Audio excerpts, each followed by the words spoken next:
Good day to the citizens of the Philippines. This is Low Fast News Report, the fastest, the latest, and the most transparent program in the Philippines.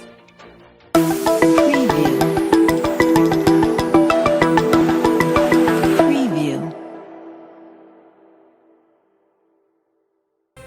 Today is January 19, and these are the hottest news.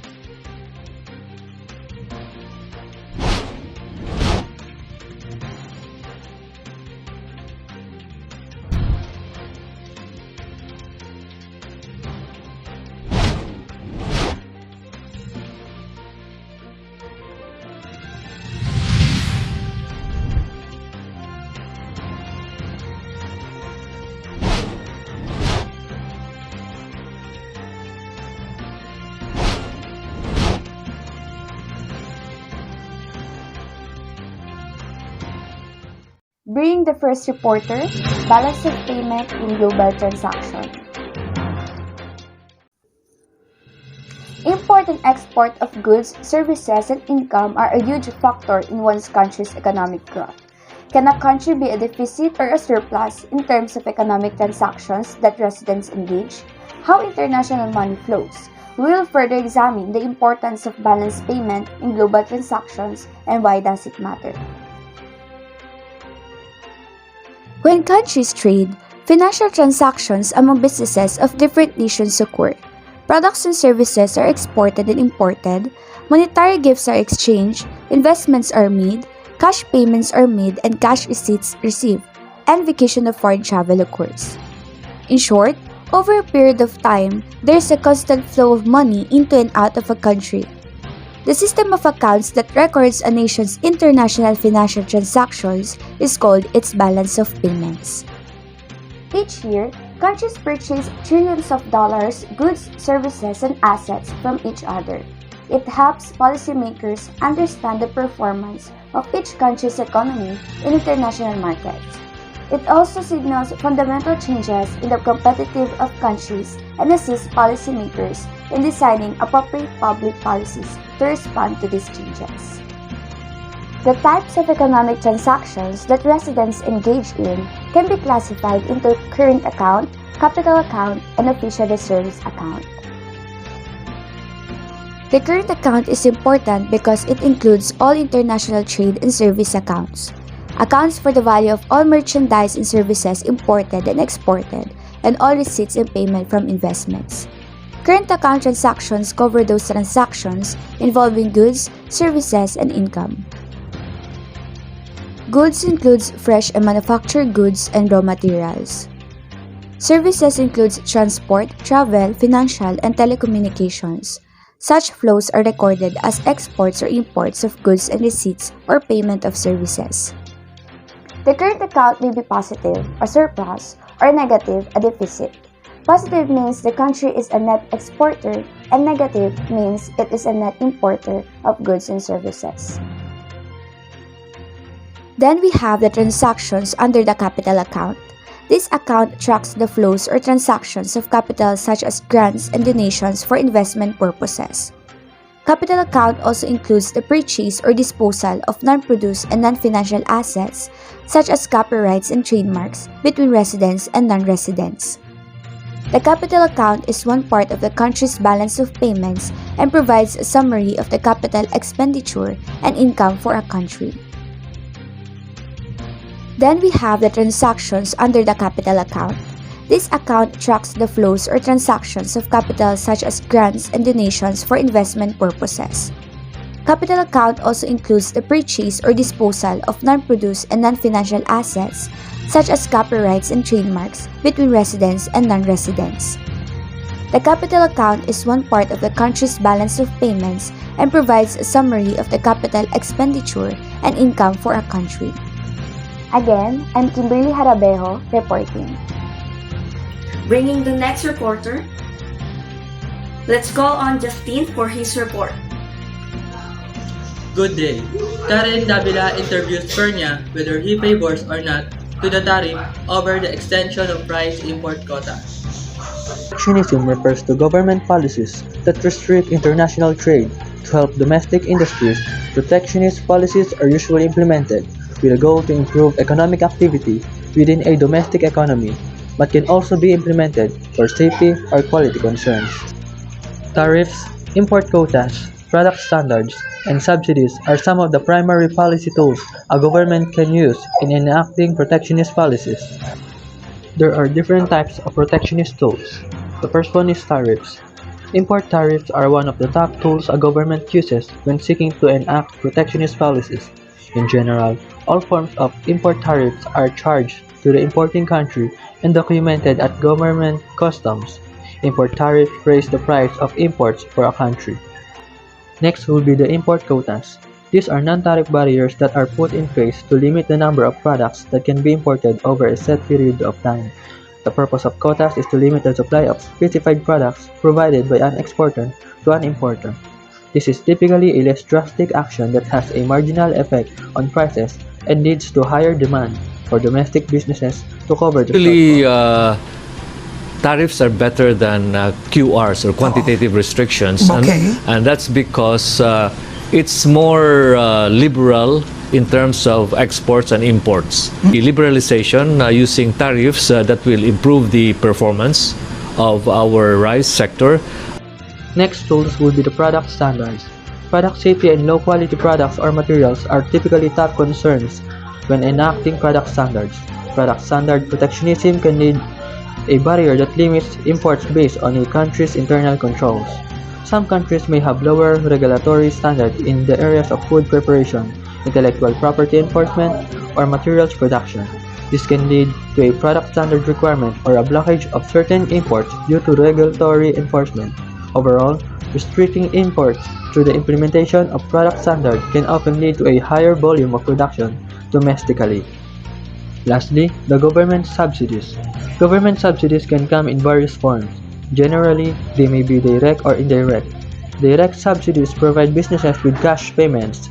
Indirect subsidies come in the form of special savings such as interest-free loans and tax breaks. That's all, the report about protectionism. This is Justin Makinay reporting. Thank you, Tin. Going to the report of CLA for protection logic and illogic. For further information, here is CLA to report. Protection, logic, and illogic. Protectionism is the promotion of domestic industrial or agricultural production by imposing import tariffs or other legal obstacles to the movement of goods across national borders. And today, we will tackle about the 11 reasons to maintain government protectionism from protectionists. There are 11 reasons to maintain government protectionism from protectionists. First, arguments concerning protectionism on trade. Protection does have a lot of drawbacks despite the fact that governments generally see it as a workable political solution. In view of this, it is not always the best choice for a country. Some of them include the following. Downward multiplier effects. If a country successfully protects against imports, the quantity of imports will reduce as a result. The impact of this decrease in exports will be multiplied because one country's exports are another country's imports. Retaliation. This will frequently indicate that any import protection that is effective causes a reduction in exports once the retaliation starts to bite. Cost. Tariffs and other protectionist policies typically have a negative impact on society. Inefficiency of resource allocation. Tariffs or other form of protection may not be the best option. Firms may be able to hide behind the tariff wall and continue to be inefficient. If they believe tariff will remain in place, companies may have a little motivation to lower costs and become completely global competitive. This is also true where infant industries are encouraged or supported. If tariffs are maintained indefinitely, the infant industry may never mature. Firms with higher operating costs may find it challenging to achieve export competitiveness. In summary, resources will not be used effectively. Bureaucracy meant protectionist measures are extremely difficult to implement. Domestic customers are likely to have fewer options, which may lead to corruption and other administrative expenditures. This may not help the economy. Second, protection of infant industry. The infant industry argument asserts that a new industry having a potential comparative advantage may not get started in a country unless it is given temporary protection against foreign competition. Protection gives local producers the time to improve their skills in production, management, and marketing. Once competitive strength is built up, protection would be abandoned for free trade. Protection of home market. This argument claims that the domestic producers should have a home market for their products. By eliminating foreign imports, more jobs can be created. Need to keep money at home. The proponents of this argument claim that when domestic residents buy imported goods, the country gets the goods and the foreigners get the money. On the other hand, when the residents buy domestic goods, the country keeps both the goods and the money. Hence, the country gets richer by renting imports. When the domestic consumers buy goods from domestic firms, and hence, money does not flow out of the country. Foreign exports only bring money into the home country. Encouragement of capital accumulation. Analysis how protection can affect saving, investment, ensure the latter, and the rate of growth. The answers hinge in part on the static effects of protection on real income.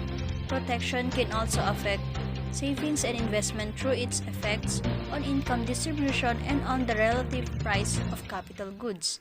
In addition, protection may affect aggregate learning, invisible capital accumulation by changing the economy output mix.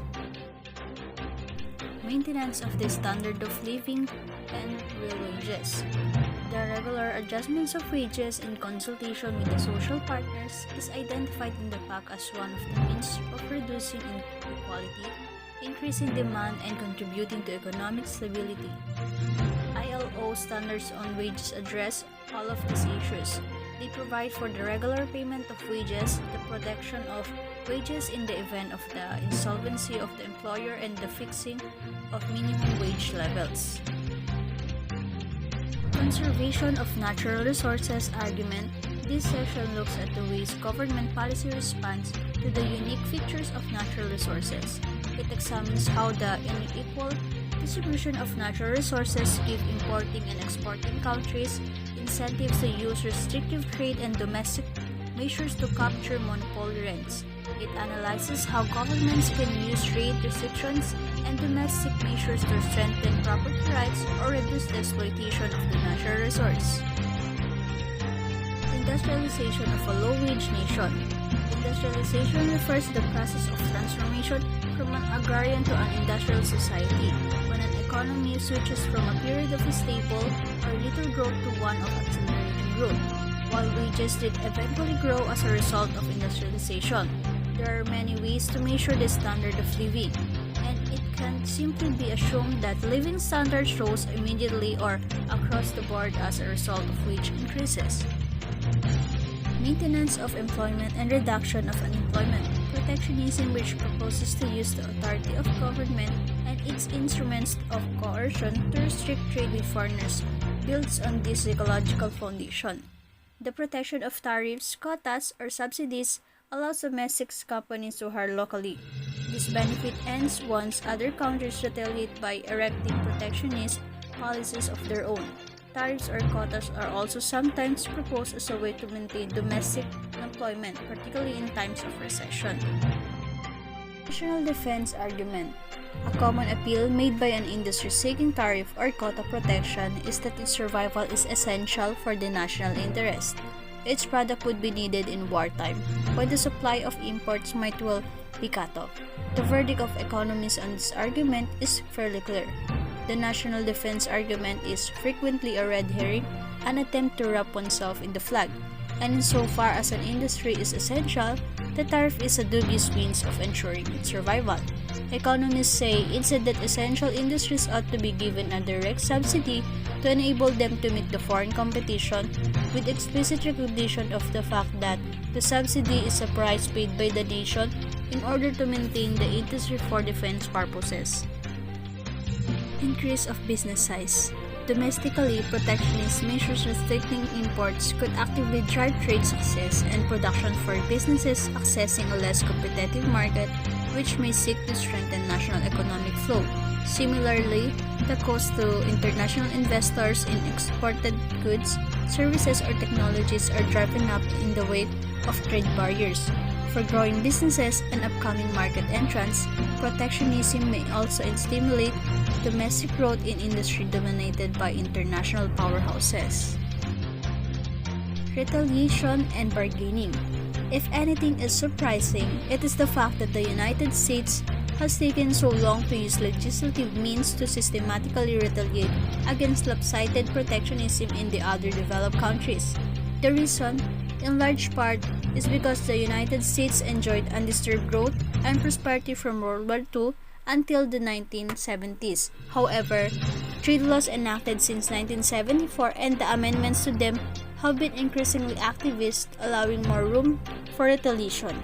Restrictive trade policy for retaliation is likely used to deter undesirable foreign trade policy at minimum domestic.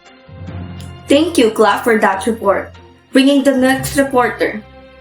Now let's call Mr. Placidas to report. The government has put trade barrier in place to protect domestic industry from the foreign competition. But it has also led to an increase in consumer prices and decrease in economic efficiency. Some examples of trade barrier include tariff, quota, subsidy, and embargoes.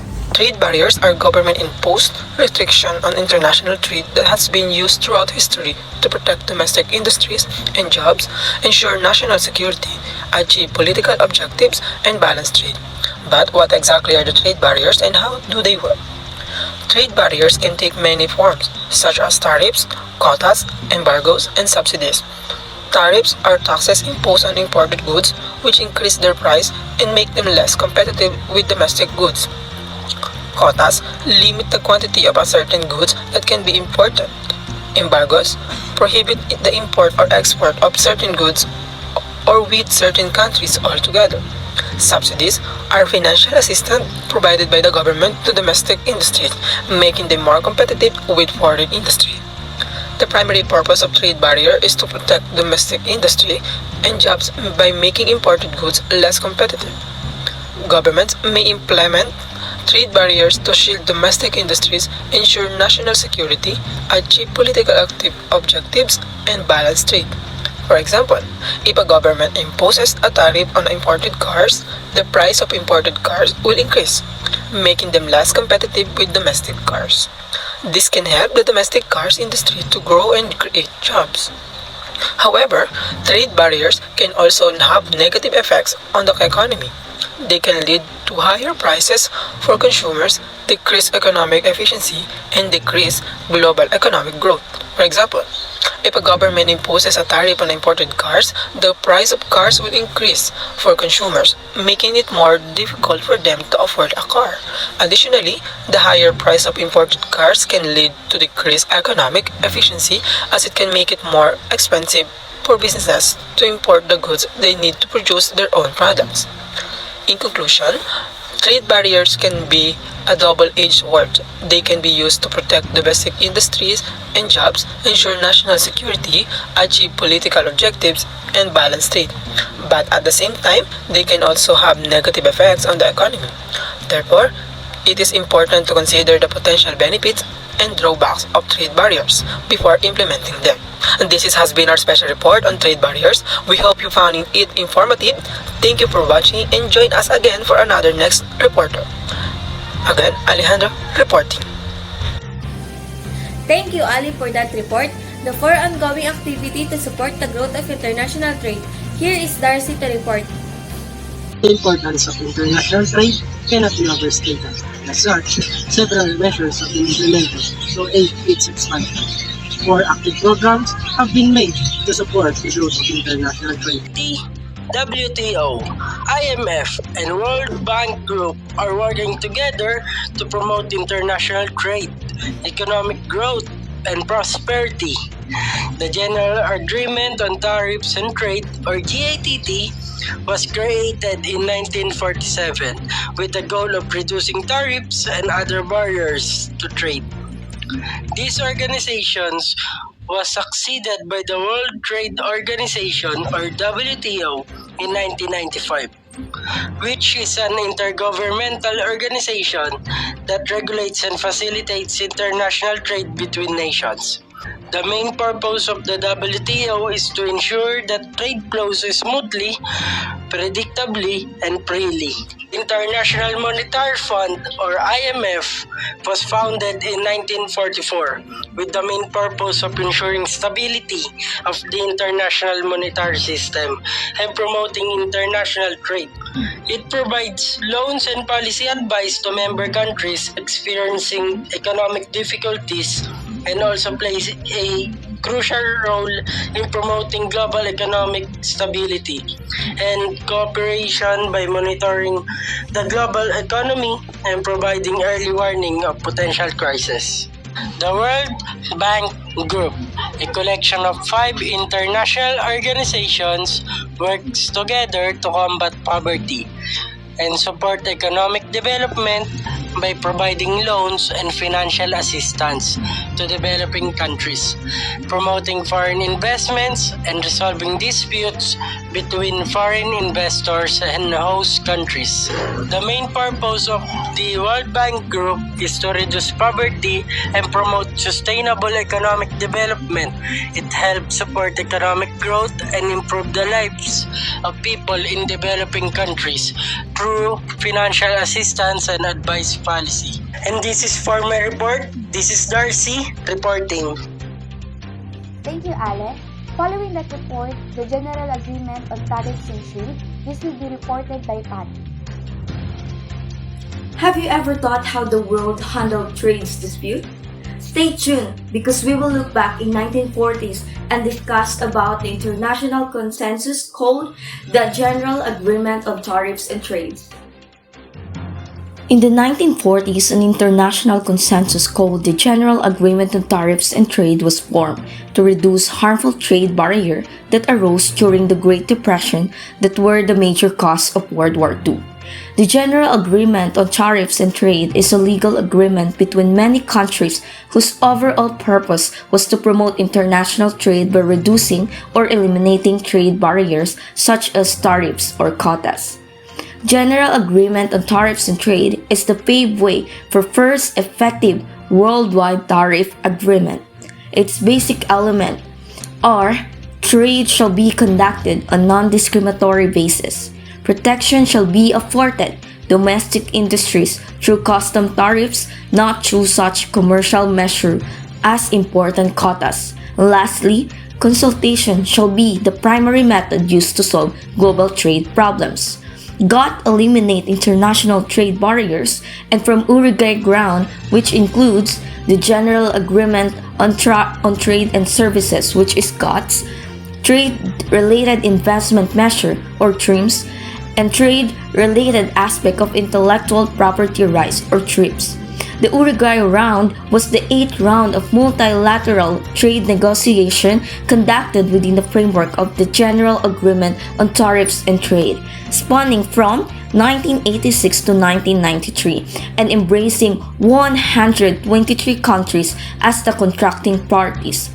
It was quite simply the largest trade negotiation ever, and most probably the largest negotiation of any kind in history. At times, it seems doomed to fail, but in the end, the Uruguay round brought about the biggest reform of the world's trading system since GATT was created at the end of the Second War.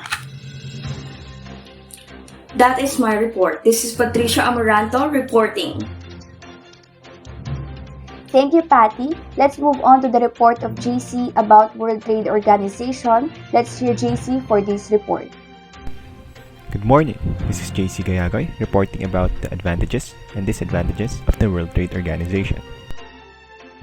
The World Trade Organization is the only global organization dealing with the rules of trade between nations. The goal is to ensure trade flows as smoothly, predictably, and freely as possible. This organization is composed of 164 members or countries. The WTO has numerous roles. It operates a global system of trade rules, acts as a forum for negotiating trade agreements, settles trade disputes between its members, and it supports the needs of developing countries. Advantage of the World Trade Organization. The WTO aspires to free trade by binding its members with international commitments in terms of access to goods and services markets, the use of economic policy instruments affecting trade, and the state support of agriculture. On the other hand, it also has its disadvantage. Under the WTO, it is quite inevitable that developing countries will suffer more from the disruption of trade agreements with other countries, simply because they have less influence on the global economy. It has a systematic bias toward rich countries and multinational corporations, harming smaller countries that have less negotiation power.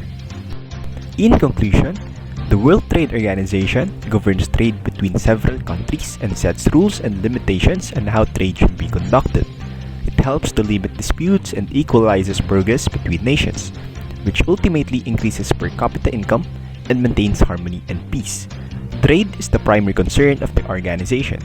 Therefore, the rules are often favorable to powerful companies and governments. Once again, this is JC Gayagoy reporting. Thank you, JC, for that report. Moreover, let's move to Ms. Capina. Well, on the first business day of 2023, there are some dire predictions on where the world economy is going. The International Monetary Fund is warning that up to one-third of the global economy is in danger of an outright recession this year. To follow this story and know the overall cause of global recession, let us first know what is the International Monetary Fund.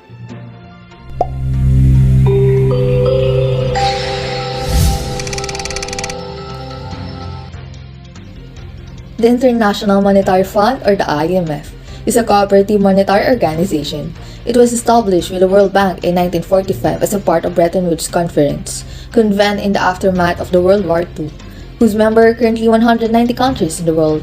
The IMF mission is to ensure the stability of the international monetary system, the system of exchange rates, and the international payments that enable countries and their citizens to transact with one another. It is near global membership uniquely positioned the IMF to help the government to manage the challenges posed by globalization and economic development. The key activities of the IMF can be classified under the three areas: lending, surveillance, and capacity building. These activities promote policies and strategies through which members can work together to ensure a stable world financial system and sustainable economic growth. IMF is a quota-based institution. Quota determines the voting power, maximum financial commitment, and access to IMF loans. Each member is assigned of a quota based broadly on its relative economic position in the world economy. The IMF core responsibility is to provide resources to its members experiencing actual or potential balance of payments problems, meaning that country that needs help finding sufficient funding on affordable terms to meet its net international payments. Most resources for IMF loans are provided by member countries, primarily through their payment of quotas. Borrowing provides a temporary supplement to quota resources and played a critical role in enabling the IMF to meet the member needs for financial support during the global financial crisis. IMF financing. Non-concessional lending. Lending extend through arrangements similar to lines of credits based on exchange of assets. The IMF provides financial resources to members with a balance of payment problems by calling on members that consider themselves financially strong to give freely usable currencies, such as dollar, yen, pound, euro, and renminbi. The borrowing country purchases a freely usable currency with its local money, and the creditor country receives a liquid claim on the IMF called a reserve transposition. The creditor country earns interest at the market rate on these claims, and they remain part of its international reserves. If the creditor country finds it and the balance of payment is difficult, it will cash this claim immediately. The IMF also extends financial assistance to low-income countries with trust resources through concessional loans and debt relief. The Special Drawing Right, or the SDR, serves as a unit of account for the IMF. Its value is based on a basket of currencies. As a permanent international organization, the IMF has a defined income model to cover its costs of operations, and it employs a dedicated strategy to manage its financial risks. There are three leading economies: we call China, the European Union, and the United States. All are simultaneously slowing down this year, and this is expected to produce a natural ripple effect on the weaker nations. If you will be developing a world as far as potentially 1/3 of the global economies are going into recession. So this is on the back of risks about what's happening in the European Union with rising food prices, rising fuel prices, the ongoing war between Ukraine and Russia. And also we are seeing an attempted reopening of the Chinese economy with COVID-19 cases. They are surging. How this will all play out is what many people are looking for. These are some of the International Monetary Fund predictions regarding what is happening with the world's economy. Overall, the world is expected to grow about 2.7%, which is down year over year less than last year. The US is still the world's largest economy at a growth rate of only 1%. That's a fraction of what it was last year. The EU at 0.5%, down from a 3% growth rate. And just last year, China's 4.4%, that's about a 20-year low for the growth of that economy, sometimes responsible for about 30% of the world growth in Canada. Not to be left out to mention that 1.5% is our expected growth rate for this year, nearly half of what it was last year. Kani Capiña, reporting. Thank you, Kani. Going to the next report about International Monetary Fund work, let's call Laika for her report. The International Monetary Fund works to achieve sustainable growth and prosperity for all of its 190 member countries. It does by supporting economic policies that promote financial stability and monetary cooperation, which are essential to increase productivity, job creation, and economic well-being. The International Monetary Fund, also known as the IMF, is a group of nations with 190 members that aims to achieve various objectives. This includes preventing crises, encouraging international trade, lowering levels of poverty around the world, and promoting financial stability and economic prosperity. The International Monetary Fund, which was founded in 1944 and is headquartered in Washington, D.C., monitors the economic health of each of its member nations by gathering and analyzing data and offering recommendations and sensible economic policies that will advance the global economy. The amount of money that IMF members' nation deposit is called their quota subscription. It is largely determined by related standing in the global economy. A significant portion of the IMF's financial resources comes from the quota subscriptions. Additionally, it sets each member's nation voting privileges, which implies the IMF's decision-making authority remains with the nation who have made the largest contribution. The majority of funding for IMF loans come from the member nation, mostly in the form of quota payments. The IMF's three primary laws are economic surveillance, lending, and capacity development. Let's examine its primary law, which is economic surveillance. The main responsibility of the IMF is to support monetary system stability worldwide. Therefore, its primary duty is to keep an eye on the economies of the 190 member nations. Both the national and international levels are affected by this. By the IMF keeps track of the changes that have an impact on both its member countries' economies and the world economy as a whole through economic surveillance. Members must agree to pursue economic strategies that aligns with the goals of the IMF. The following function is lending. In times of crisis, the IMF makes loan. IMF members can lend money to needy nations so they can get out of crisis and get back to stability. Instead of funding specific projects, the IMF makes loan to support the economies of its members' experiences balance of payment issues. This support can improve their international standing, stable their currency, and improve the environment for economic expansion. The IMF anticipates that the countries will repay the loans and they would implement structural adjustment plans that will be under IMF supervision. Low-income nations have interest rates that are either extremely low or non-existent. The third function is capacity development. The IMF works with the government around the world to modernize its economic policies, institutions, and train its people. This helps countries strengthen their economy, improve their growth, and create jobs. In the wake of global financial crisis, the IMF is evolving to meet other challenges confronting the global economy, taking on issues such as the role of women in the workforce, inequality, climate change, and money laundering. This collaboration and sharing of information from huge land masses to tiny islands nation is an example of what the founders of the IMF intended. Countries of the world work together for the good of all. This is the scope of my report. Laika Michelle Tanhusay reporting. Thank you, Laika. For the next report, let's call Miss Joeline Ramos. The world's most powerful institutions with a total portfolio of $400 billion and the world's largest funding for developing countries. And yes, we are talking about the World Bank Group. But the question is, what is the World Bank Group and what does it do to the world? It was created in 1944 in response to the Second World War since so many countries were destroyed by the war. The organization was established to try to help with the reconstruction and development of these countries and to reduce global poverty. The intention was to provide temporary loans to low-income countries which were unable to get loans on their own since that point in time. The World Bank has now taken on over 13,500 projects with total lending commitments over this time of over $1 trillion. The World Bank is not your typical style of bank because its goal is to end extreme poverty and to promote a shared prosperity. The World Bank consists of 5 institutions. First, International Bank for Reconstruction and Development or IBRD and now called World Bank. Second, International Development Association or IDA. Third, International Finance Corporation or IFC. Fourth, Multilateral Investment Guarantee Agency or MIGA. And fifth, International Center for Settlement of Investment Disputes. The 5 institutions perform these services. A. Lending money to the governments of developing countries. B. Providing assistance to governments for developmental projects to the poorest developing countries. C. Lending directly to the private sectors. D.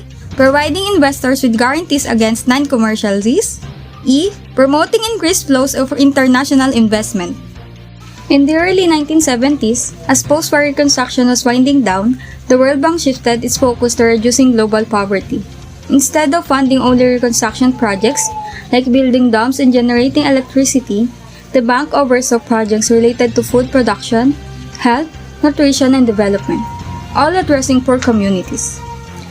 The World Bank gets its fund by selling bonds to investors, collecting fees from member governments, and net earnings from its assets. In the past 45 years, the World Bank's objectives have remained unchanged. Those are the latest news up to this moment. Thank you for staying with us. This is Kimberly, your news anchor. This is Patricia Amaranto, your news anchor.